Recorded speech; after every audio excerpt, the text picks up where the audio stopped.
Bismillah ar-Rahman ar-Rahim. Assalamu alaikum wa rahmatullahi wa barakatuh to the Muslims and hello to the non-Muslims. My name is Ali Hussein. I reverted to Islam at a young age. I'm here to discuss my story of what led me to Islam and what has happened since then. You probably have seen me talk about my revert story before on YouTube from an old video from a few years ago.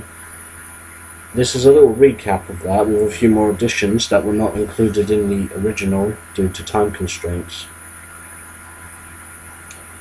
I'd like to proceed, inshallah. I was born with the name Lewis, and my family is not religious. My dad's an atheist, my mum is an agnostic. I have one brother and one sister. They don't believe in God either. I was raised in a non-religious household. I didn't follow a specific religion. I always kept a belief in God because it was the natural instinct inside. Sayyidina Rasulullah sallallahu alaihi wasallam said that every child is born upon the fitrah, and then his parents make him a Jew or a Christian or a Magian. So I didn't follow a specific faith or anything. I believed in God and an afterlife, and that's what I thought that I needed to do. I had some good times in my childhood and not so good times. But things began to change around 2007. I was close to my aunt, and we used to go down to like miles and miles away down near the countryside way to meet her, like to have a little family time. But she was taken into hospital, and it was a difficult time for me, especially as we were quite close, and I was young and I used to ask her questions about life in India because she lived there for a period of time. And this is when I started finding out a bit about Islam. This was around August 2007. Before that, I did not have a good opinion of Muslims at all. I used to think Muslims were terrorists, barbarians, violent, suicide bombers. And I used to think that Islam, taught to kill women and children. This was more like to do with the aftermath of 7/7 and other factors. And I used to hold some racist views. I didn't like black people much or Asians. So I used to draw the swastika while in art class, and my teacher was a bit concerned. Because it's not every day you see some young kid draw a swastika, especially if it's to do with the Third Reich. And I took a book about Hitler into the class to show and said that this guy is cool. That's what I used to say back then. But I started mellowing out over the years, and she was going through a difficult time. Like I said, with cancer. I spoke to some Muslims on the Windows Live Messenger, or MSN as it was called back in the day. And this was when I was talking to some, and they said, "Oh, I'm sorry to hear that, I will pray for her." It was quite touching, especially as I didn't really have much contact with Muslims in my local area, because there was not many where I went to school. We had some, but there was not that many, and didn't really socialise, and also with the internet, it exposes you to more people, like different cultures, different people. I always had a fascination for learning about different religions and different cultures and races when I got older as well. Unfortunately, my aunt passed on back in August of 2007. She died due to cancer. It was quite an emotional time because this is the first death in the family I experienced. When you live in the Western world, especially the lifestyle, when you're about a teenager, about 14 to 16 years old, you start to develop this attitude of thinking you're going to live forever, you're going to stay young forever, you're going to stay healthy, and then you treat death as though it's never going to happen. Allah said, "Kullu nafsin zalaqatul maut." Sadaqallahu al-Azim, every soul shall taste death. So this is something that is inevitable. It is a yaqeen, a certainty that every living thing, every son of Adam, every animal, even plants, every living thing will perish except Allah subhanahu wa ta'ala. So the first death in the family, which shakes you up, because death is a wake-up call, although it is a very bitter one, especially with it being emotional and also a sad event that one has to experience. So we had the funeral, and I was looking a bit into Islam, trying to find answers. See, at the time I did sort of, before I got interested in Islam, I sort of believed in Christianity, but I didn't follow a specific faith. Then when I was reading into Christianity a bit, I said to myself, it doesn't make any sense. Why should a man die for my sins when I've done it myself? How can God have a son when this is something, what is you're attributing to people? And also I found the concept of original sin did not make any sense either. There was all sorts of things that didn't make any sense.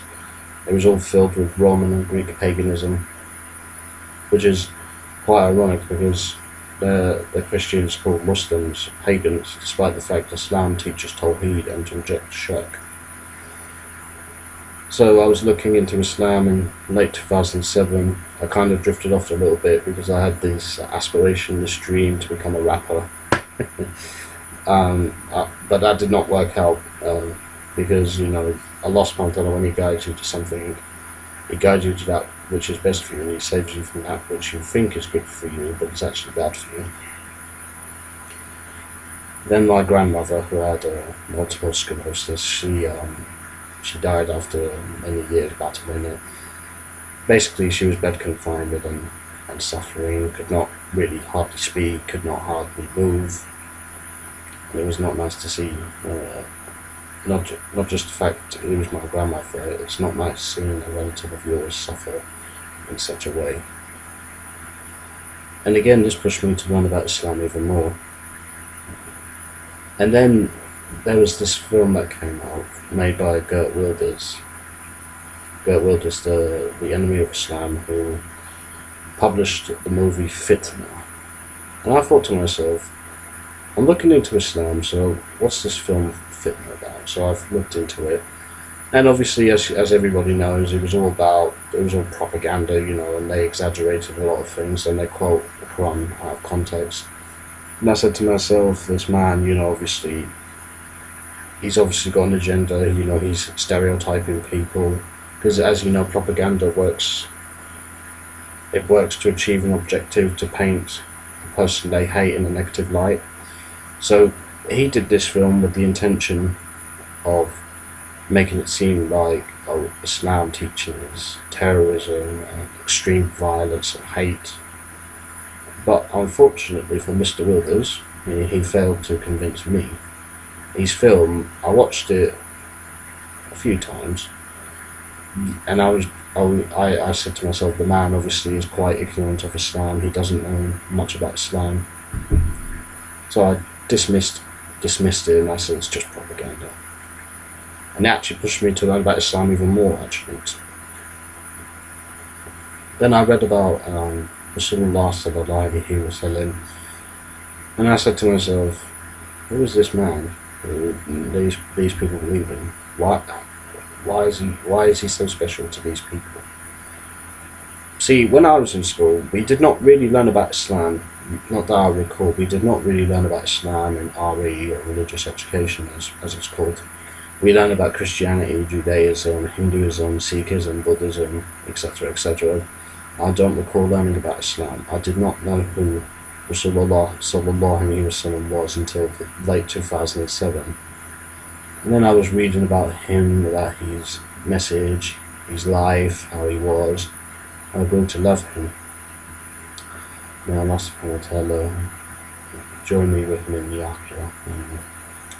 So I learnt about him, and I said to myself, this man is special. This is a very unique person, and his life story, how he was, his manners, it just sort of turned my heart, as many have had their hearts turned just by reading about him. So I was looking into Islam even more. I convinced my mother, when I guide her, to buy me a Quran, and I was reading it for myself. I remember reading Surah Qiyamah saying, when it says about the heaven, about the sun and the moon, why they will be destroyed and joined together, and I was like, wow. Because when you think about Judgment Day, it makes you wonder that this world that we have is so temporary, but we cling onto it as though it is eternal. And I was thinking, wow, this has to be from God. And I was reading about the scientific miracles of Quran, because I like science, I like animals in particular, but I also like learning things. And I've said to myself, there's no way a person 400 years ago could know scientific knowledge like this. It has to be divine. It has to be from the creator of the heavens and the earth. So it was around August the 1st, 2008, this was on a Friday, August 1st, 2008, when I was 16 years old, I decided to take Shahada and embrace Islam. Before that, I gave up quite a few things, which I'm not going to mention, because the Prophet ﷺ told us to conceal our sins. But I gave up some bad habits long before I became Muslim, to prepare myself. And there's a funny incident about the day I took Shahada, actually. My mum was actually taking me there, because I have this habit. I want something, I want it. And subhanAllah, I managed to get what I wanted, and this is the thing I wanted the most. So I was going out with her, and what happened was, we came across this place. It looked like a masjid, but it was actually a temple. It was the Ahmadiyya place. Ahmadiyya, I heard about them even before I became Muslim. I spoke to a couple of Qadianis, and they said they believe in a prophet after Rasulullah sallallahu alaihi wasallam, and people have said that these people are not Muslims. And then when I saw Ahmadiyya, I got so panicky. I was like thinking, oh my God, I don't want to go to these people. These people are not Muslims. Then they're not going to teach me Islam. They're going to teach me their cult. So I said, in a moment of desperation, I said, Mum, that's the terrorist. That's the terrorist. So I had to say this as a moment of desperation. And alhamdulillah, that it was pointed in another direction to take Shahada at this other masjid, and I went in there, and I still remember it like it was yesterday. It was after Jummah Salah, and then people said a young boy wants to take Shahada, and the Imam at the time, he held my hand and he told me to say Shahada in Arabic and then the translation in English. I felt so calm and so peaceful. Something I've never felt before. It's not a feeling you can describe, but it's there. Like a form of sakina, tranquility. And alhamdulillah, I accepted Islam when I was just 16 years old. At first it was difficult, like learning how to pray. It was hard, especially when you have to remember what to say, what to do. I found it difficult at first. Also, Ramadan was extremely hard in that year. It was so hot as well, with all the heat, the dehydration, because I'd never fasted before. And subhanAllah, with all the dehydration, some people would be like, oh, I'm going to give it up, it's not worth it. But no, I still persisted, and alhamdulillah, that it teaches you sabr as well. Then I started getting involved into seeking knowledge. I've learned a few things over the years. Like, I learned how to pray, how to fast, how to do quite a few things, I've memorized some surahs of Quran, and also I've got involved in dawah. I met some brothers back in 2010, and I started getting involved in the dawah by Because before I didn't know how to do dawah, because no one really taught me. They just said, oh, you're not knowledgeable enough, so don't do any dawah. But then they said, go do dawah to your parents, which yeah, of course you have to do, but why not give dawah to people as well? I mean, when you grew up in the Western world, the thing is, if you grow up in the Western world, once you live through Jahiliyyah, you know it better than the one who hasn't lived through that experience. So then I started getting involved in dawah with some brothers, and I was learning how to be confident, like to be assertive, and be also be out there. And we had some demonstrations, dawah stores, went to a couple of talks. And alhamdulillah, I learned quite a lot of things along the way as well on this journey. Not everything has been plain sailing, but then again, nothing you do in life is plain sailing. There's always going to be a test. There's always going to be a fitna. There's always going to be someone who's jealous, or he might not personally like you. And there are some people who they don't want what's good for you. But there are many good people out there who want what's best for you. They ask you out of your concern. Even today, I still get asked, why did you accept Islam? When did you accept Islam? How do you feel being Muslim? Do your parents buy you halal? It's nice that people ask these questions. But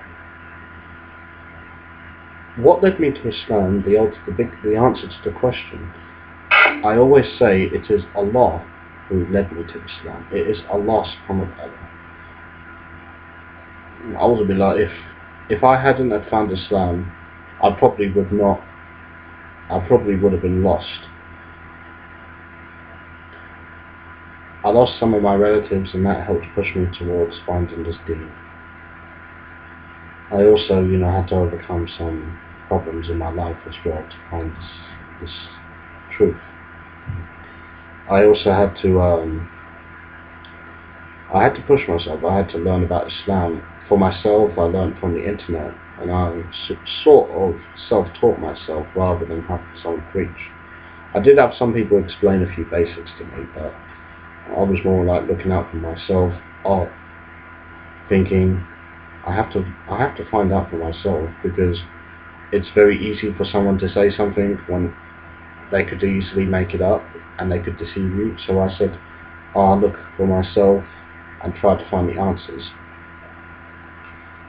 But what led me to Islam is quite matter of fact. The most important thing is Tawheed. Because Christianity didn't make any sense. With the cross, and also believing that God has a son, which actually is comparing God to a man. I never accepted atheism. Atheism never made any sense to me. I said to myself, how can it be that we came into existence by accident, or without a God? How can someone say that? I also said to myself, it doesn't make any sense that I live in this life for a short period of time, and when I die, I go into sleep forever, or as they say, go into nothingness, eternal darkness. That did not make any sense to me. That would seem like my life has no purpose. If that's the case, what is the purpose to live?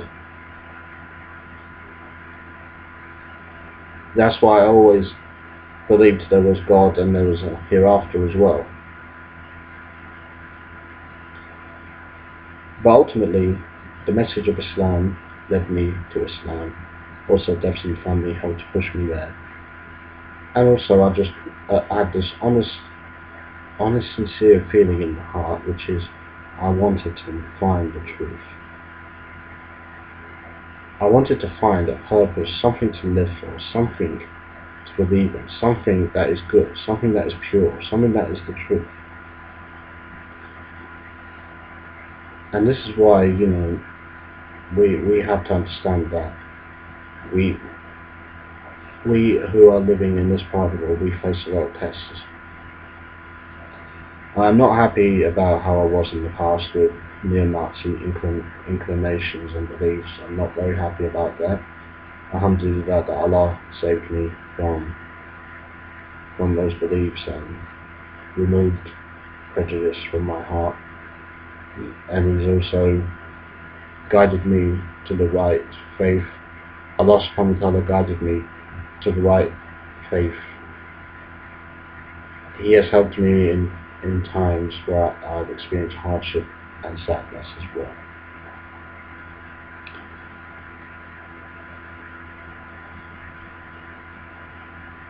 Before I finish, I'd like to say that although this is only a short revert story, I hope that you have benefited from this. Because ultimately, my intention is to give dawah. So I hope this will benefit you and others who listen and watch this. The brother who recorded my original revert story, Salahuddin, Baqalahu Asra, may Allah free him, is also a revert, and we ask Allah subhanahu wa ta'ala to hasten his release and keep him steadfast. Everything good I said is from Allah subhanahu wa ta'ala. Anything wrong and incorrect I said is from the weakness of my own soul. وأحفظنا والحمد لله رب العالمين. السلام عليكم ورحمة الله وبركاته.